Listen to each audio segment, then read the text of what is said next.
Praise the lord. ఇర్మియా 39వ అధ్యాయం 18వ వచనం. నీవు నన్ను నమ్ముకొంటివి గనక నిత్యముగా నేను నిన్ను తప్పించేదను. నీవు ఖడ్గము చేత పడువు, దోపుడు సొమ్ము దక్కించుకున్నట్లు నీ ప్రాణము నీవు దక్కించుకుందువు. ఇదే యెహోవా వాక్కు. ఎవరండి చెప్తుంది? దేవుడే స్వయంగా సెలవిస్తున్న మాట. ఎందుకు అంటే నిత్యముగా ఆయన నమ్ముకొని ఉన్నాం కాబట్టి ఖడ్గము చేత పడవు. అసలు ఖడ్గము అంటే ఏంటండి? దుష్టుడి చేతిలో మనం పడమని చెప్తున్నాడండి. ఎందుకంటే ఆయన ప్రణాళికలో మనం ఉన్నప్పుడు దుష్టుడు మనల్ని ముట్టడు. ఆమెన్.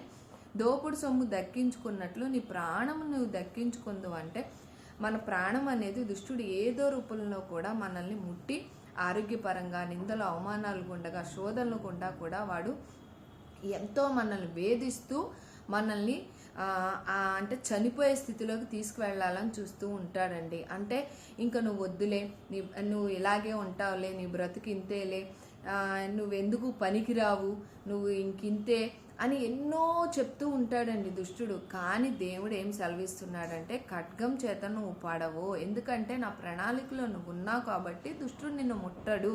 అందుకే దోపుడు సొమ్ము దక్కించుకున్నట్లు నీ ప్రాణం నీవు దక్కించుకుందావు అంటున్నాడండి. ఎటువంటి విషయాలుగా శోధనలు నిందలు అవమానాలు ఎదురవుతున్నా సరే ఎక్కడా కూడా దుష్టుడికి తావివ్వద్దని దేవుడు సెలవిస్తున్నాడండి. ఎందుకంటే మనంతట మనం ఆత్మహత్య చేసుకొని చనిపోతే గనక దేవుడి రాజ్యంలో చేరుకోమండి.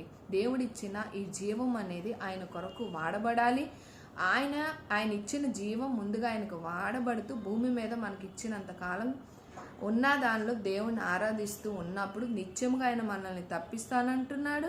ఖడ్గం చేత పడవు, నీ దోపుడు సొమ్ము దక్కించుకున్నట్లు. మనం ఎంతో కష్టం పడుతూ ఉన్నామండి. ఎక్కడా కూడా మనల్ని దేవుడు చిక్కబడికోకుండా దుష్టుని వారిని పడుకోకుండా మన ప్రాణాలని మనమే కాపాడుకుంటామని సెలవిస్తున్నాడండి. ఈ వాక్యం ప్రకారం ప్రతి ఒక్కరము కూడా ఎటువంటి విషయాలు ఎదురవుతున్నప్పుడు కూడా దుష్టుడు తావివ్వకోకుండా మరింతగా మనం ఆయన మీద నిత్యముగా గనక మనం నమ్ముకొని ఉండినట్లయితే మనల్ని తప్పిస్తానని సెలవిస్తున్నాడండి. ప్రతి ఒక్కరం కూడా ఇర్మియా 39వ అధ్యాయం 18వ వచనం ప్రకారం అన్ని విషయాలుగా కూడా నిత్యముగా ఆయన మీద మనం నమ్మకం ఉంచి ఉండినట్లయితే ఖడ్గం చేత మనం తప్పించబడతామండి. అంటే దుష్టుడిని తప్పించబడతాము, అదేవిధంగా మన ప్రాణమును కూడా దక్కించుకుంటాము. ఆమె నీ వాక్యం ప్రకారం ప్రతి ఒక్కరూ కూడా ఎటువంటి విషయాలుగా నాయనా తండ్రి శోధనలు నిందలు అవమానాలు గుండా వెళ్తూ మా వల్ల కాటలేదు, మేము భరించలేకపోతున్నాము, ఈ జీవితం మా వల్ల కాటలేదు అనుకుంటున్నారు వాళ్ళందరూ కూడా దుష్టుడి బారిని పడుకోకుండా మరింతగా నాయనా తండ్రి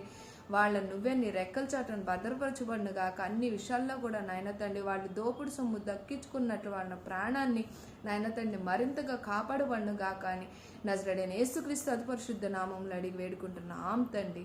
ఆమేన్, ఆమేన్, ఆమేన్. గాడ్ బ్లెస్ యు అండి.